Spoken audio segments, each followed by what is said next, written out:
Good afternoon, everyone. On behalf of the ISO, I'd like to welcome you to the first Ancillary Services Focus Group. My name is Elena Koppel-Alford, representing ISO Stakeholder Affairs. Before we get started, just a quick reminder that this presentation is available on kaiso.com. On our calendar, if you go into the calendar events for today, the information is listed there. I'm joined today by our presenters, Isabella Mahane, Associate Account Manager and Stakeholder Engagement, and David Acevedo, Lead Energy Data Acquisition Specialist. I'm going to go over a couple of housekeeping reminders before we get started. This call is being recorded for informational convenience purposes only. Any related transcription should not be reprinted without the ISO's permission. The meeting is structured to stimulate dialogue and engage different perspectives, but please keep your comments professional and respectful. And please try to be brief and refrain from repeating what's already been said so we can manage our time efficiently today. To raise your hand, make sure you first open the participant and chat panels from the bottom right of the screen, and the raise hand icon is nestled at the bottom of the panelist participant panel. And if you connected outside of the WebEx, you can press *3 to get into the question queue. And please remember to state your name and affiliation before making your comments or asking your question. If you need technical assistance during the meeting, you can send a chat to our event producer. They show as Ancillary Events, and today's event producer is Ahmed. And you can send questions in the chat to all panelists or to me, Elena Koppel-Alford, and I'll share with the panelists. So for our agenda for today, after these introductions, I'm going to hand it over to Isabella, who's going to cover the goals, background, and issue identification. Then David will go over AS certification process and performance verification. And then Isabella is going to go over resource performance compliance. We're going to take a little bit of a break and then come back for the proposal to address AS testing requirements with Isabella and David. And then we'll have an open discussion at the end before I wrap up with our next steps. So here I'm going to hand it over to Isabella. All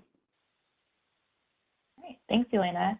And good afternoon, everyone. Again, my name is Isabella Mahane. I'm an account manager here at the ISO, and I'll be facilitating the working group discussion today, the focus group. So the focus group structure is kind of a new structure to the ISO. It's really meant to embrace flexibility and just allow some organic and robust dialogue on specific topic areas. So for today, our specific topic area is ancillary services, with the goal of driving towards a solution collaboratively. So today we're going to start off by providing some background and context for why we're here today. It's related to Tariff Section 8.10, which requires the periodic testing of units, and the ISO must ensure that the AS certified resources can appropriately respond to and provide their certified AS amounts. And then following the context and background, we'll go into an overview led by David on the current AS certification process. So that'll include discussion on the performance verification along with expectations of AS resources. And then following that discussion, we'll take a step back and look at resource performance compliance overall. So this won't be specific to just AS resources. It will be resource performance compliance for all resources that participate in the ISO market. So we'll take a look at some of the monitored performance indicators and root causes of the resource performance issues that we are seeing. And then lastly, we will discuss a proposal to address testing requirements for the AS certified fleet. So this will include discussion on an alternative that we're proposing to ISO administered AS performance verifications. And this, again, is to ensure that all resources that are certified to provide those AS amounts can appropriately do so. So with that, let's go to the next slide. So background and issue identification. So like I mentioned in the last slide, under Tariff Section 8.10, the ISO shall periodically conduct announced tests of resources providing ancillary services. And the frequency of this testing should be within such timeframes as are reasonable under all circumstances. So that is the tariff language in that section.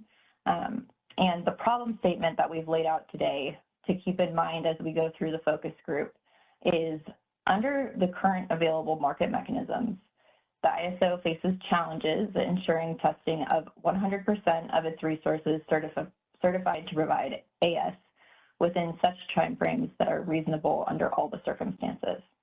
So this has led to a need for us to reevaluate and evaluate alternative ways to ensure that AS resources can appropriately respond to and provide their certified AS amounts.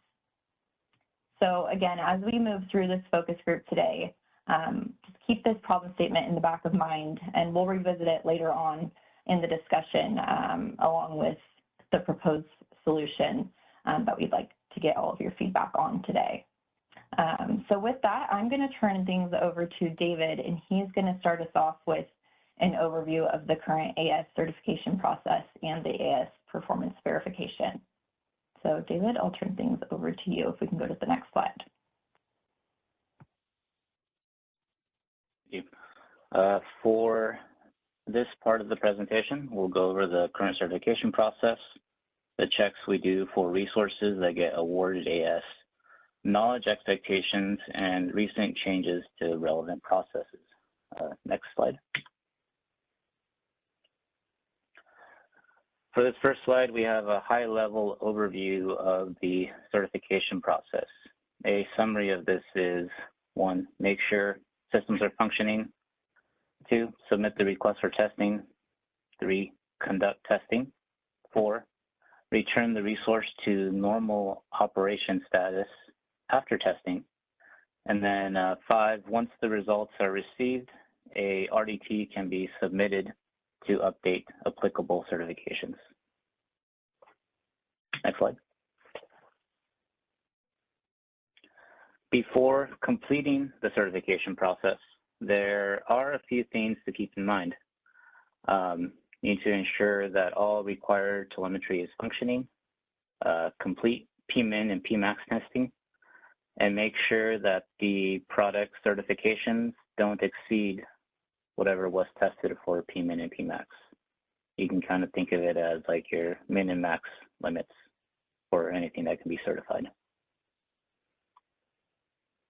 Next slide. The process to request testing is rather simple. Send the completed form and propose the date and time.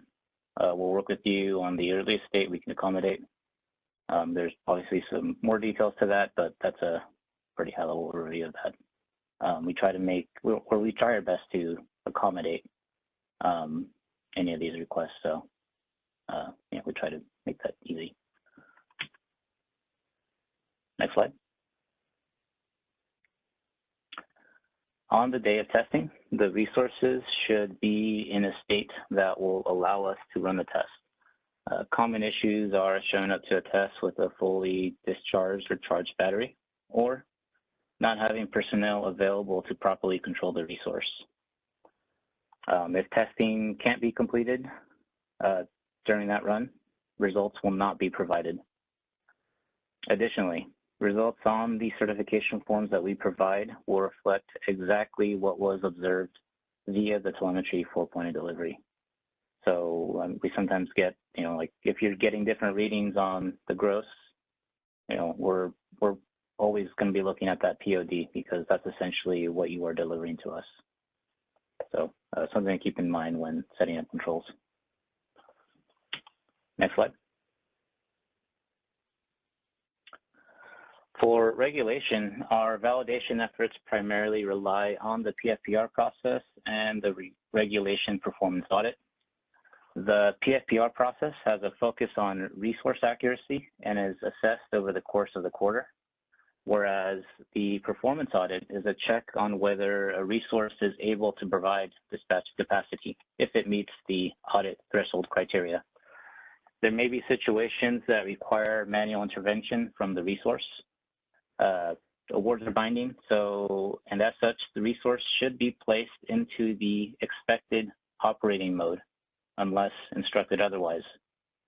Failure to not follow may result in earlier intervention to mitigate system impact. Next slide. For spin and not spin, we review data from all RTCDs and additionally conduct unannounced tests. Verifications are done against the dispatched AS award amount. Unannounced tests may be received via instruction over the phone from our generation desk or through the market as a DOT. We encourage preparedness for either situation, since the process to comply with the voice instruction will likely be different at each site. You know, that you likely have different configurations and stuff. So it's good to make sure that your personnel know how to manage the resource if it's ran that way. Next slide. For this, we have a breakdown of what we use to start the assessment for RTCDs and unannounced tests. They will vary based on how it was initiated, but overall, the resource must be at 90% or more of the target at the end of the 10 minutes. Generally, dispatches for less than 1 megawatt are ignored for assessment, and we want to catch, I guess, anything under that is usually considered somewhat negligible, so we try to not use that as a reference. I would also like to point out, please make sure that your displays in ADS have the correct columns configured to properly identify RTCDs. I think by default, the application might not be set up in a way that lets you see them.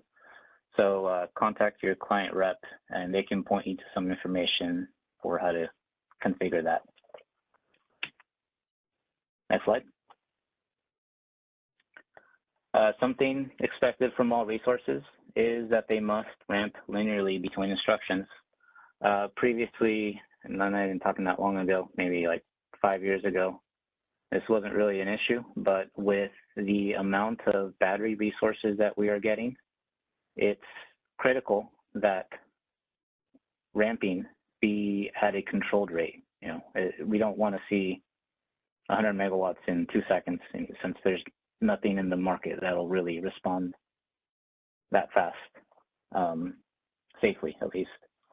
Also, any limits to ramp rates must be observed to ensure system reliability. So there are sometimes other constraints that might limit that, and you should always honor all of the above.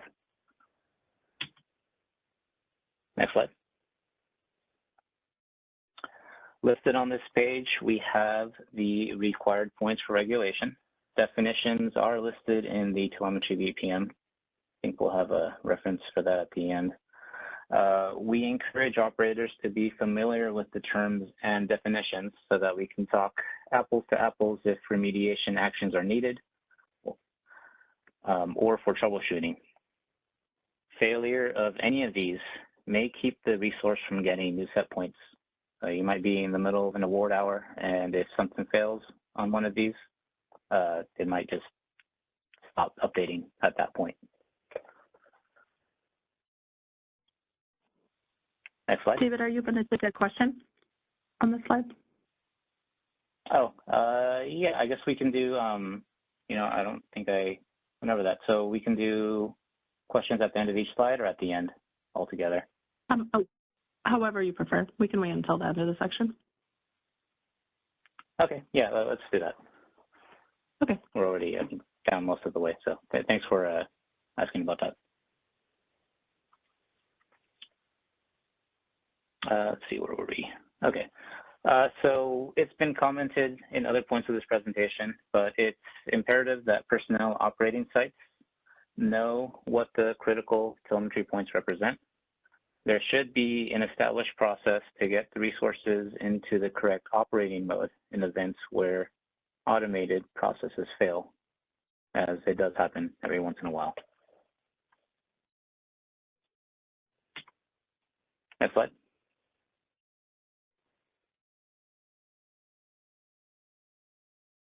Okay, so I think we can probably take questions here for the ones I just went over. These next 3 slides are a slightly different topic, but I think this might be a good break point for that. Are there any questions? Yeah, we have a hand from Mike McGuffin. Hey, David. This is Mike McGuffin from CES. So going back to the ramp rate slide, I know you forced limits on certain AS during certain AS testing, 25 megawatts a minute. Has the ISO and maybe it exists and I'm just not aware, but do you guys have effective ramp rate limits under, operating reserve ramp rates, regulation ramp rates? I don't think there's a specific defined one, at least as far as I'm aware. There are limits within the applications that usually won't drive it past a certain value. But I think maybe someone else might be able to provide more insight on that. If not, we can take that question back and see if we can give you a solid answer. Yeah, I think it would be helpful. I mean, logically, right, the market systems, the 5-minute nature of those, we put some limit on it. But I think it would be helpful if the ISO would provide clear guidelines on ramp rates, especially for the storage, because certain PPAs are written in a way that require ramp rates that aren't really relevant or, useful in the market. And so I think if the ISO provided that guidance, it would help provide clarity and something for all of us to point to and say, okay, here, this is the ISO's requirement. Whatever you say in the PPA doesn't matter because the ISO's requirement is this. So anyway, just feedback. We get that question frequently. And then on the testing, you mentioned 5. There's a requirement for 5 individual tests for regulation. Okay, and is that something that is like NERC required, or is that something the ISO just came up with independently? That piece was implemented because we wanted to be able to have a significant data sample to be able to make the assessment of whether, the resource is consistently providing the regulation appropriately or not. Okay, and so how does that, what is the number of certified regulation units? So it's 5 times something is that every year or every quarter? So let's see, if you want to go back to, which one was the slide? I think it was slide 13, no, 14, no, 12, sorry. You can go back to slide 12.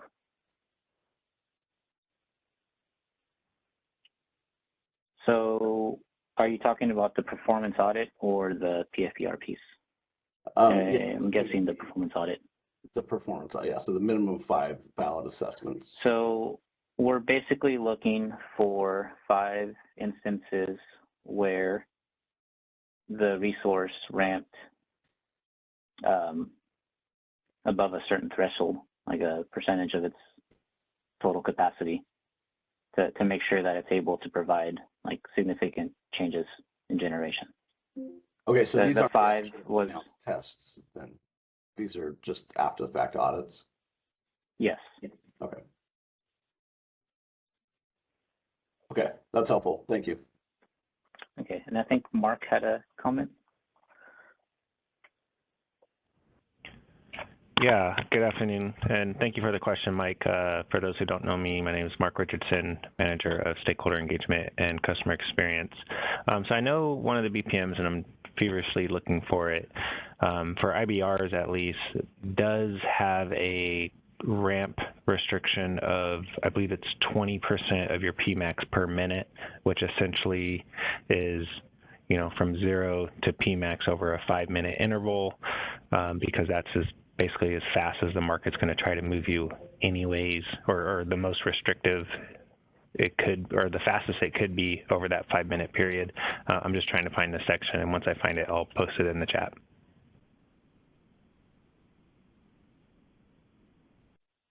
Thanks, Mark.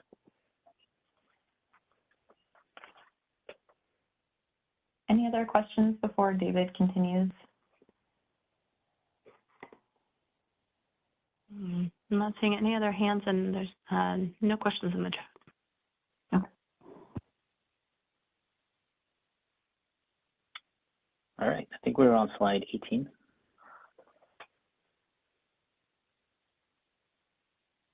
Okay, so the next 3 slides will go over updated processes. Next slide. We have added a Gendesk support center. Resources that have bad or failed telemetry should reach out to the center to make telemetry updates. This will primarily be available during business hours if the center is closed. Any of the calls that go to it will route directly to the generation desk. A second function of this support center will be to run unannounced tests for spin and non-spin. This support center will only dispatch via the AS test market tool. You will not get calls to initiate AS tests from the GDSC. We do, however, reach out after the dispatch as a courtesy. Next slide. Pre-COD ADS testing. We're piloting a program right now that will allow resources that are not yet commercial, COD COM, to validate their controls to the ADS system. Anyone that would like to give this a shot at this time can reach out to us to schedule a test. It's not a requirement, but we do offer that. Next slide. And analysis. This analysis is primarily focused on spin, non-spin, but may be applicable to regulation in a few instances. We widened our scope of data analysis to weigh out when the resources that don't get tested get actual awards, and we're finding that, unsurprisingly, the opportunities to test come up most often at the time of day where system operators want to mitigate unnecessary resource operations. There are other factors, including the actual number of opportunities for individual resources.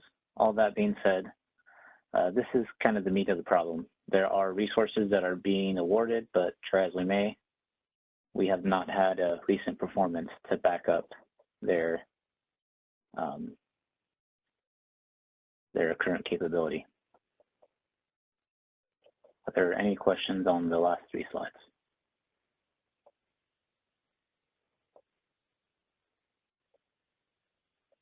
There's no hands or chat questions at this time. Okay, I'll hand it back over.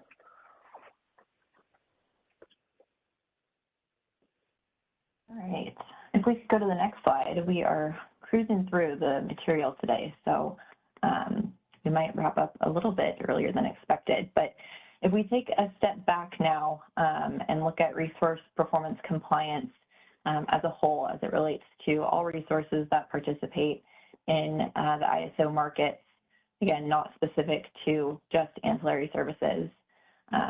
Next slide. There is a ISO tariff requirement that requires compliance with dispatch and operating instructions. And failure to comply with dispatch and operating instructions can result in both economic and contractual consequences, and can also result in being reported or referred to FERC, NERC or WEC, and the ISO DMM. So Tariff Section 4.2.1 outlines this comply with dispatch instructions and operating instructions requirement. Next slide. So as far as economic consequences resources could see for resource non-compliance, it could be for deviating from dispatch instructions, so energy deviations paid or charged at the real-time locational marginal price as uninstructed imbalanced energy. It can also be AS deviations that are blocked or charged back. You can also incur reliability penalties that are assessed against the ISO, and they can be collected to the SCs for non-compliant resources that exacerbated system conditions. So these are some of the economic consequences of that resource non-compliance. Next slide. As far as contractual consequences, again, SCs are required to notify the ISO in the event that the resource is unable to comply with dispatch or operating instructions.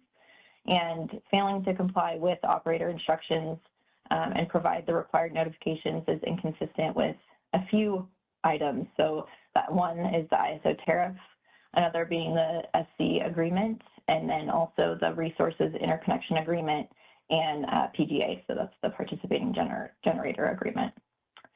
And the ISO can investigate deviations with repeated or adverse behavior, and they can do so through formal notification of noncompliance, and this is usually sent to the applicable entities, also through good faith negotiation with resource owners, operators, and the ISO, referral to applicable enforcement regulators, and then also revocation of the applicable certification. So next slide, we'll talk about the enforcement of some of this resource noncompliance. So SCs or resources that fail to comply with the tariff and the binding agreement should self-report the noncompliance to FERC enforcement. FERC does have a civil penalty authority of up to $1.49 million per violation. SCs and resource owners or operators also registered with NERC-WEC that fail to comply with operating instructions should also self-report noncompliance. And then also that any SCs or resources that fail to comply with the operator instructions can be referred to the ISO's DMM for code of conduct violation. So next slide. So to avoid all of those things, it's important to review the applicable operating procedures. So resources that provide energy, capacity, or AS should refer to operating procedure 5330. And then also any resources that are engaged in on-site test operations and are commissioning of a generation unit prior to COD should refer to operating procedure 5320 and then also operating procedure 5320A if it's an NGR resource. And then lastly, any resources that are subject to performance audits and unannounced compliance testing should refer to operating procedure 5370, which I know I'll note has actually just recently been updated. So the updated version of that operating procedure is available out on the ISO website. And we've linked all of these operating procedures for you in this slide deck on a reference slide towards the end of the presentation. All right, next slide. Okay, so a good thing to keep in mind is that OMS is the primary method of communicating outage and AS availability related information. So if your resource is not available for AS, then that should be reflected through an OMS card. It's an automated mechanism for parties to communicate all aspects of outage information. So the OMS should be used for all physical limitations at the plant, and early submission of these cards is highly encouraged. So AS procurement can actually take up to 50 minutes after the availability update or submission has been made.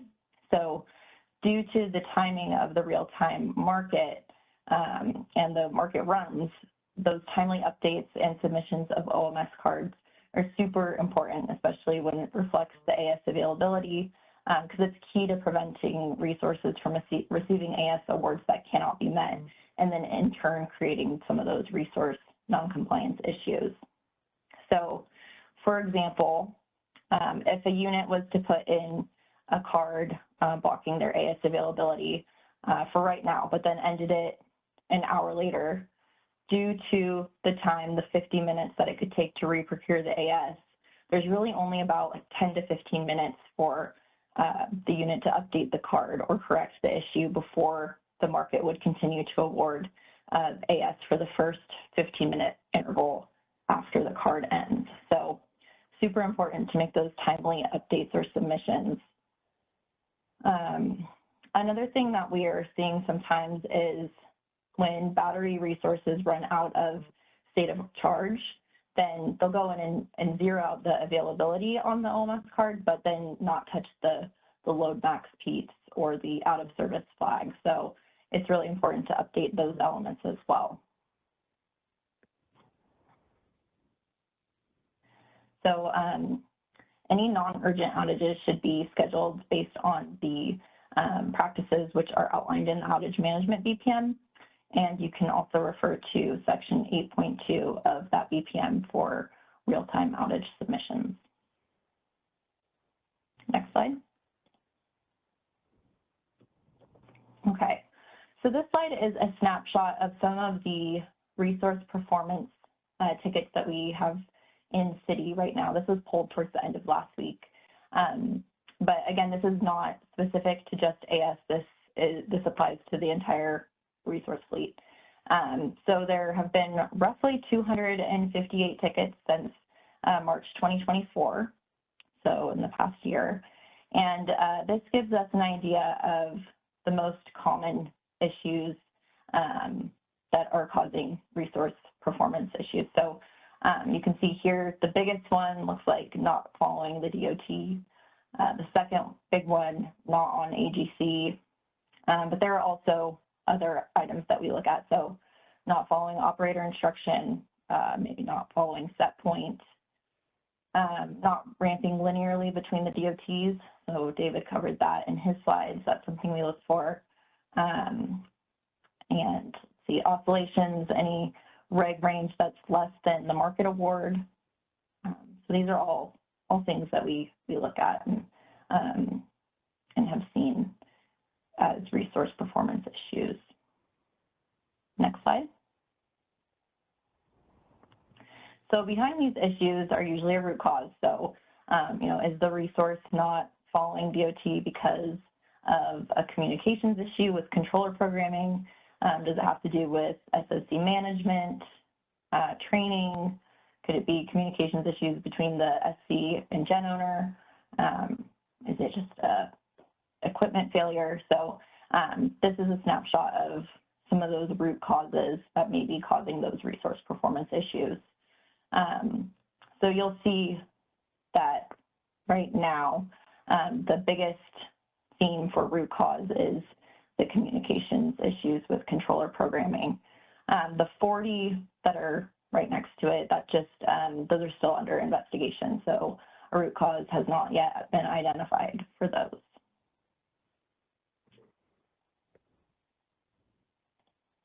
Next slide.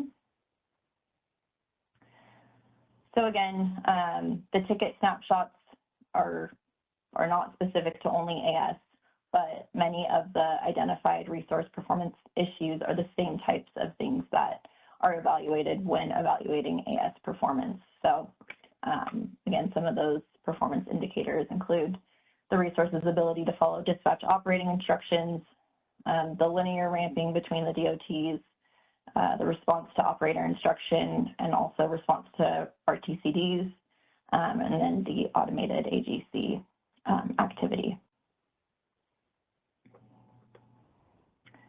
And then the next slide just provides some links to the resources that are available to you all. So the operating procedures that I mentioned a few slides ago, we also have a resource performance computer-based training that's out in our Learning Center webpage on the ISO website. And then we also have a resource operations readiness training as well.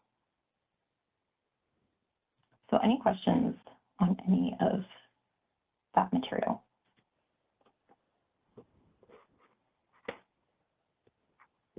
Sure, it looks like Mike, you have your hand up. Hey, Isabel, it's Mike McGuffin from CES again. Sorry, I got something in my throat. So one of the things that we've noticed is a continual problem is the upper and lower limits that are set and sent via telemetry can frequently be a limiting factor in the regulation. So what happens is the ISO sees the revised limit and then ends up it's a capacity rescission or no pay after the fact. And if you don't know what to look for, it's really difficult to see that it's happening in real time.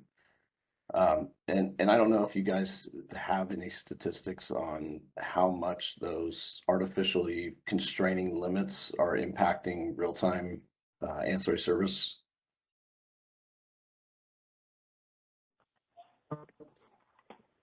Yeah, Mark, do you know if that's part of the root cause that we see or Yeah. from?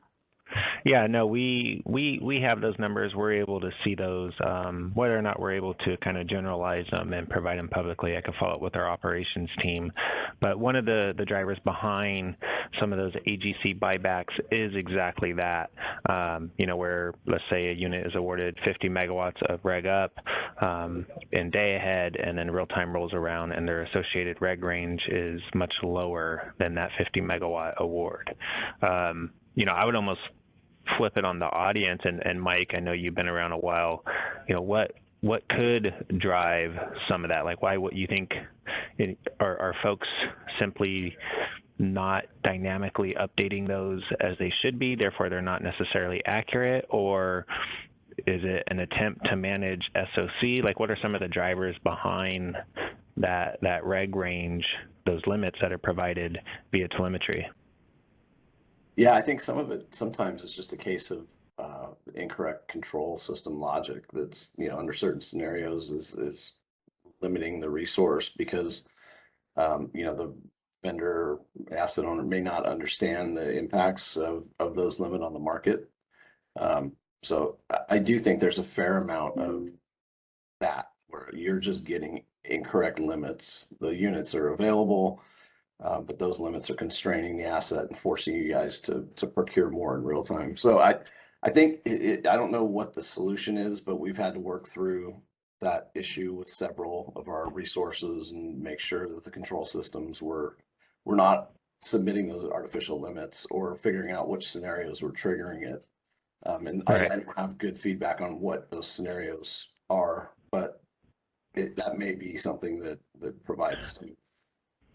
Yeah, I mean, I think I hear you, and I think you have a good point, right? Maybe we can beef up some of our AS certification documentation around those limits, given that they are required, and what they mean, and maybe some best practices around setting them. Another thing that was mentioned early on, very briefly, and we're still looking for a party being willing to partner with the ISO during that pre-COD, sync process, is, work with the ISO on a resource getting connected to the grid and ensure that its controller is programmed appropriately, right? Demonstrate that you can linearly ramp. Demonstrate that you're setting those limits appropriately, right? Like, in a better attempt to help ensure resource performance. So we're definitely still looking for an SC willing to kind of partner with us on that to see if we can turn that into something a lot more globally for all resources that are connecting to the grid. Appreciate your comments. I think we've got one that we could probably do that's coming up here in April. So yeah, I'll reach out. Thanks, Mike. Any other questions before we move into our proposed solution?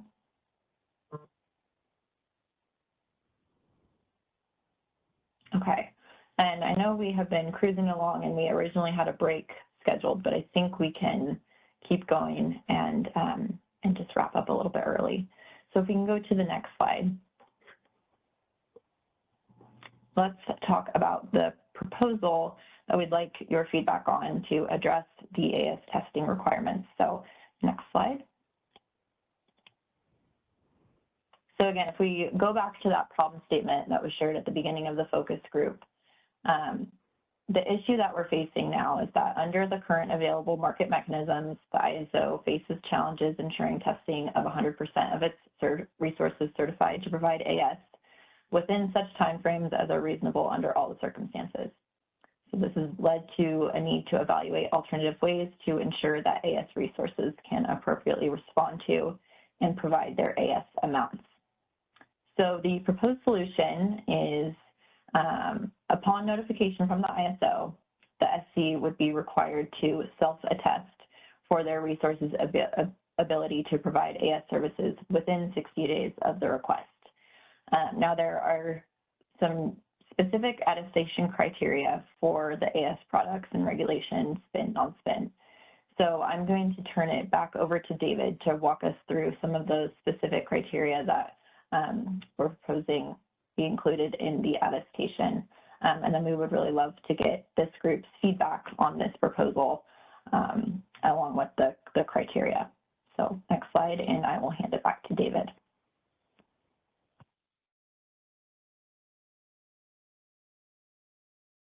Thank you. Next slide. I think it's still on page 34. There we go.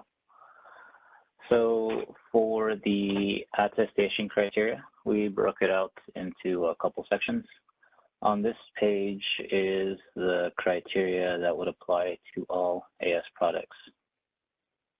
In simple terms, as an example, if you are certified to provide 100 megawatts of spin, can the resource still reach 100 megawatts? Does the applicable telemetry function for the resource? And is the resource completing routine internal testing verifications to ensure controls will function as expected if dispatched? Next slide. Specific to regulation are the critical points in working order. This would be, I guess, primarily referencing the stuff on the earlier slide for regulation telemetry. Is the certified range still accurate? Is the resource configured to respond to instructions in a manner that is not detrimental to the system? And is staff familiar with the controls for regulation and what the telemetry represents? And next slide.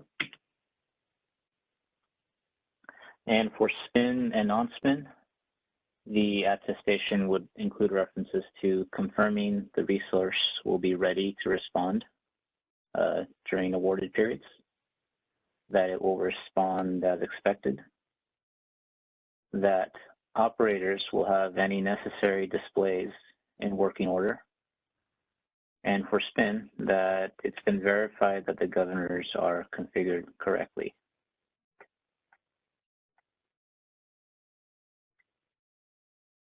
Are there any comments on the last three slides?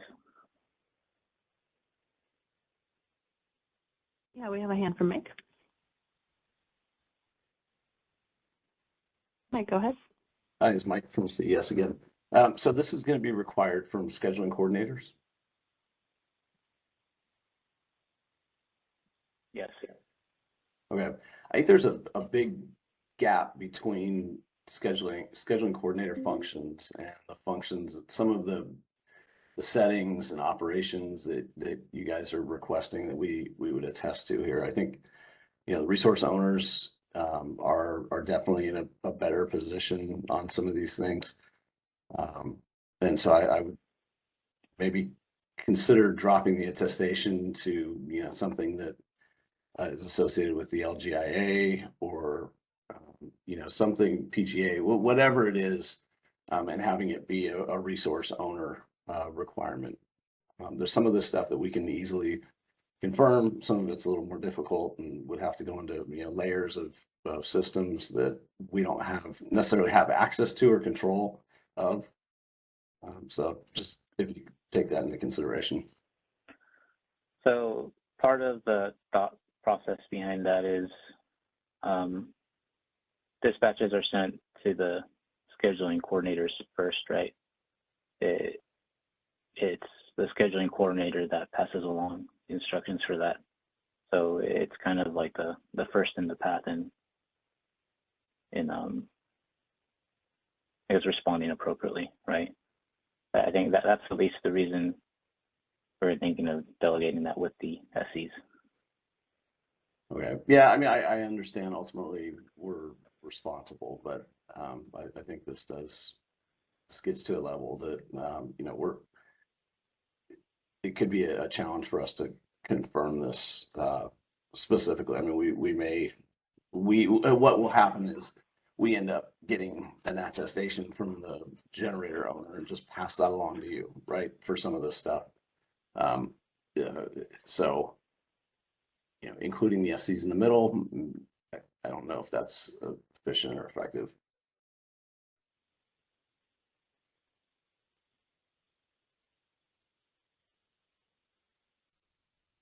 I have a hand from Mike.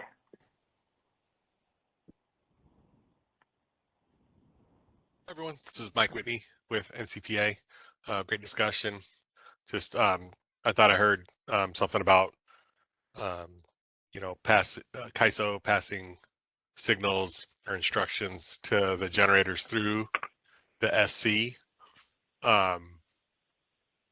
Like technically, that doesn't really happen in all cases. Like in AGC, that's directly from the KISO to the generator rig or whatnot. And then as far as ADS, I think a lot of SCs are, creating certificates and granting ADS access and hand those certificates over to the generator operator. So the operator has direct access to the ADS signals without any pass through through the SC. So I'll put that in comments, but I just thought I'd throw that in there to add to the discussion. So thank you. Hey, Mike, Mr. Whitney, NCPA, Mark Richardson here. Nice to hear your voice. Hope you're doing well. Can you? And so this is meant to. I'm glad we posed this as a kind of a potential solution to solve that problem statement. This is meant to foster conversation, and that's exactly what's happening here. So we appreciate everyone's engagement. I'm trying to, so I hear you, and I definitely hear Mike McGuffin's point about, hey, some of these things, the gen owner at the end of the day is the one that is responding to these things. As you guys are well aware, the tariff and BPMs kind of hold the SC liable and accountable from a responsibility perspective. Are SCs, can you help educate me? Are SCs, like, to your point, if you're giving ADS access to that gen site, are you guys monitoring or doing any level of validation around, hey, this generator is deviating, what's going on? I see they got a reg award, their AGC mode is still in manual. What can you maybe opine on what level, if any, and I'm sure it's probably a mixed bag depending on the SC and how many assets they own, but what do you think is what's happening out there externally as far as monitoring goes from an SC to what the generator is doing perspective? Yeah, it's a good question. I mean, it's kind of like we're kind of like the ISO where we rely on a lot of automation. Like there's just there's too many resources out there doing too many things to have eyes on them, and so the expectation is for the resource owner to monitor and control their resource. So I think that might be in some of the PPAs. So for all intents and purposes, the scheduling coordinator is coordinating the schedules, and then the resource owner operator is operating the facility. So as these variable energy resources pile and pile and pile into various portfolios, I think that's what the expectation is for the resource owner operators to comply with their PGA and the tariff. Thank you. You're welcome. I have a couple more hands. Tiffany? Hi, this is Tiffany Bloom, PG&E. I was just curious, in addition to this attestation, is the testing and the regular audit still going to occur? Or is this as a means to replace some of that and put more of the monitoring of performance on the SC? Yeah, it's a good question. Yeah, go ahead, David. Primarily, this would be for resources that we've identified as not having a recent performance to evaluate. Kind of going back to the analysis piece, we're kind of looking at resources that haven't really shown any activity that we could verify. to support the capacity that's certified, and we're kind of just looking for a way to make sure that everyone's kind of up to date on what's expected of the resource. So this wouldn't necessarily apply to all resources, just the ones that are kind of outstanding for having any recent activity. Got it. That makes a little bit more sense. And then is this something that would be kind of sent out on a timed basis, like annually or quarterly, if you guys are reviewing and you have a list of resources that you don't have anything to audit? Is there a certain cadence that these attestations would be sent out or expected? I think that's up for discussion at this point. Okay. So we're kind of, I guess, also looking for feedback on that if there's any. Okay. So to summarize this, the attestation addition to the AS testing portion is more for resources that you have no ability to confirm or audit, and then there's no other changes to the other processes that are already in place for AS audits. Correct. Thank you.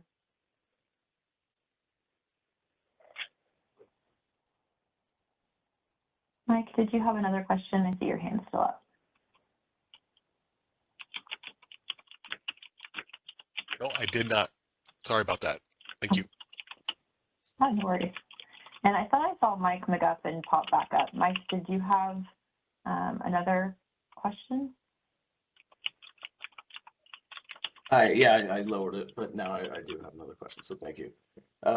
Okay, so David, just to confirm, so there will be the unannounced AS test, and this attestation is only for those that haven't had sufficient testing to confirm performance?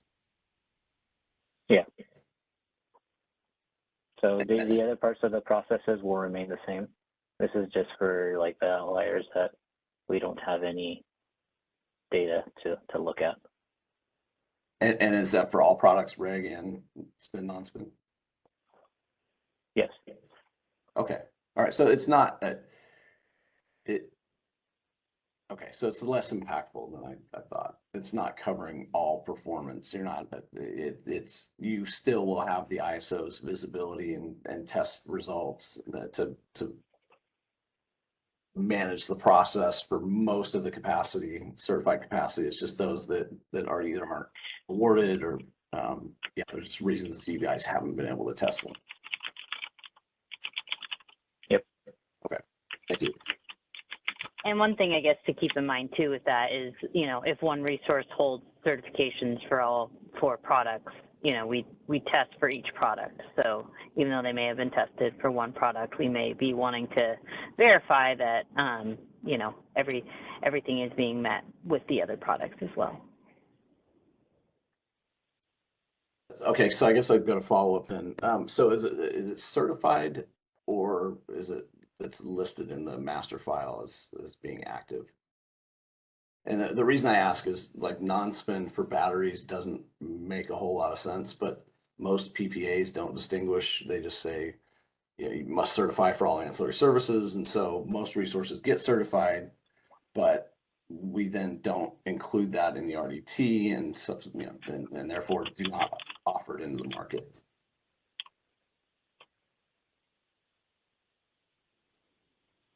I guess, David, what do our reports run off of? They probably run off of master file certifications, right? So, yeah, so when we say like the resource is certified, that would be that in master file, the flag is set to yes. Okay. So certification testing is the testing for certification, but not actual certification. You're not certified until you submit the RDT to indicate in master file that you can provide the product. So if you completed certification testing, but didn't submit the master file RDT to say you're going to provide non-spin to us, you know, it doesn't look like you're certified to that. We would only award you for whatever has that set to yes. So like spin or regulation. Okay, yeah, thank you. That's a helpful distinction. One comment back to Mark's question. I think the ISO has to understand that there's different levels of market sophistication and technical sophistication in terms of SCs. It spans a wide range.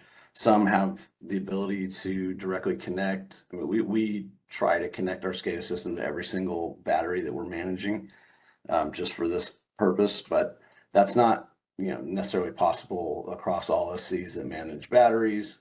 And understanding some of these requirements. I mean, ignorance is not an excuse, right? But I think you're going to find a wide level of sophistication on the spectrum. So just something to keep in mind.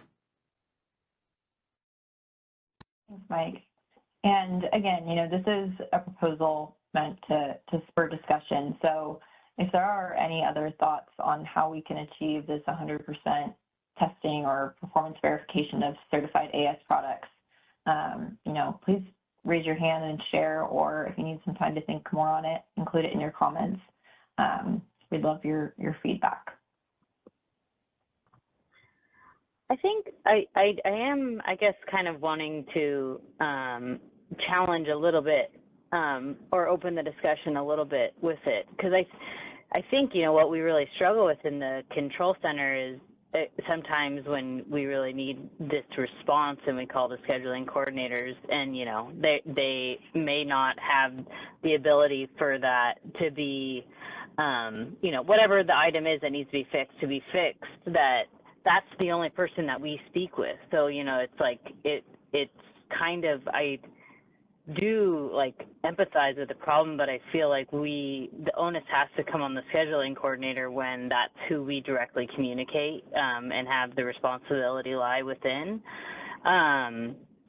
Unless we explored other options with how those were accounted for, but that is who we interface with in the control center. So I think, I empathize with the problem, and I think it's something to consider, but at the end of the day, that's who we have to communicate with, and that's where the responsibility lies.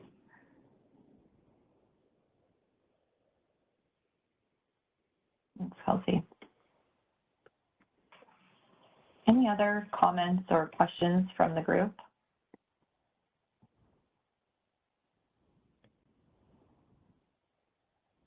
And again, we have some time, so if there are ideas, please don't be shy.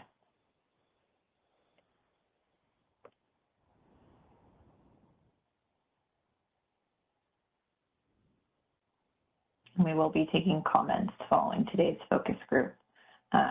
And we'll likely have another focus group once we've been able to review all those comments and incorporate it into the proposals. Ben, we have a hand from Ben Hudson. Hi, this is Tiffany Bloom, PG&E again. I'm curious if there are resources that have timeframes where they have not been awarded AS over X amount of years. Are there situations like that where CAISO would come back and state that they would need to retest to verify performance? And is there a time frame of a year or 2 years where they haven't seen awards or performance from the site where they would require a retest? David, can you speak to that? And I can take that. So we don't have that currently defined. That's one of the considerations that we've thought about during this process to kind of measure up this gap. And so it's not defined at this time, but it is being taken into consideration in this kind of context, though. It's been an idea floated, but it's not been anything. I mean, we didn't propose it for this solution here, but it is something that we've thought about, as being a problem, that if it's not awarded, then we really can't test it, given the circumstances. Okay, thank you. Mm-hmm. Good question. Ben, looks like your hand popped back up. Hi there. Yes, this is Ben from Hector from NCPA. Just one question about AGC and the signals we receive on that. Has there ever been any discussion in attempting to have those signals actually at least be visible in some way through the ADS system?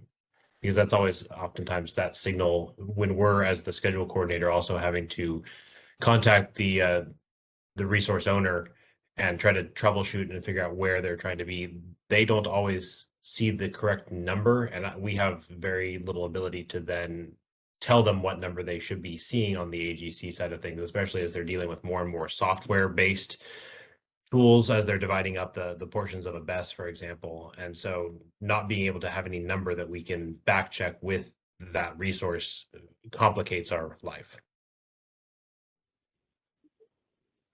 I'm sorry, when you say number to back reference, you mean like how the signal like sends, like what the IP address is, or what number specifically? Is it the set point, Ben?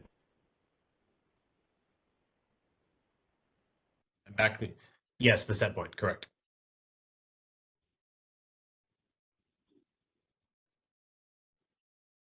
As in, okay, so basically you're saying that they're not receiving the ADS set point for whatever reason? Is Correct. that the issue? Right. They may say that they're in AGC mode, or they may even struggle to know what AGC mode is. We've had some people, you deal with different terminologies and level of knowledge depending on who the operator is on the other side, and in trying to help them Right. through that process, not being able to know what the set point that the ISO wants while they're in AGC mode just makes that conversation all that much harder. Yeah, because I know, there's been a few instances as of late where we've really struggled because we did need the plant operator to put them on AGC manually, like without the ADS set point. That's something that we're trying to stress, that is important, that all SCs are able to have that communication with the plant to understand how to put it on manually. So I guess to spin the question a different way, which is not what the answer you were looking for, is that we would expect that the SC have enough, knowledge with the gen operator to be able to do it manually. And so I think that is actually really important. And it's something we test during certification, but once again, I'm sure it's because you've got the plant tech that's there doing the test with us or with you guys. So I think we would like to see that knowledge is better spread amongst, all the operators for that particular plant. Correct. And during testing, it's okay because you're sitting there with an ISO EDAS member who's telling you this is the number you're supposed to be at, but that number isn't shown anywhere on ADS other than what their awarded amount was, which may not be what the ISO is calling on. Is pulsing, you mean? Correct. Yeah. Okay. Yeah, let me take that back, and maybe we can talk with some of our EMS and ADS folks and see if there's, some better visibility that we can provide there. Thank you. And, is that a new hand from Tiffany? Tiffany, do you have another question? It is. Not really a question. I just wanted to back up what Ben was saying, where the ADS set point isn't always where the site is being requested to go, and it would be helpful to have some of that visibility available. We can go on the back end and obviously find the AGC set point of where we want the sites, but it's not always very apparent where CAISO is sending them.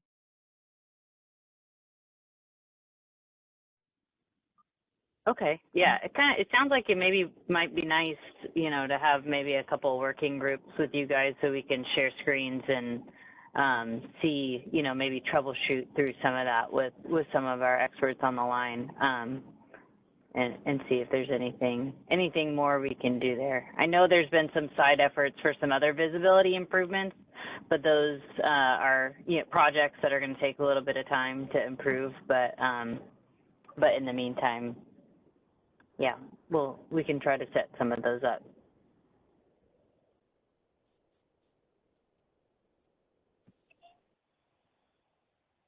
All right. Any other comments or questions?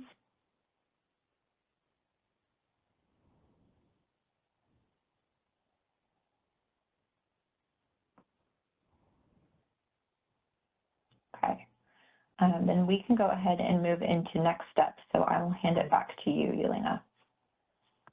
Thanks, Isabella. And I'll call if there's any other hands. If anybody thinks of something, you can still take your questions now. So here is the schedule coming up. So the comments are going to be due in 2 weeks on 4/15, and there will be another focus group on May 5th with comments due a couple weeks after that. And then if there's a third meeting that's needed, we have a placeholder here in June. And then 7/10 was our final published procedure date. And the place to submit your comments is here, asnotifications@kaiso.com by the end of the day on April 15th. And then if you have any questions, you can email ISO Stakeholder Affairs.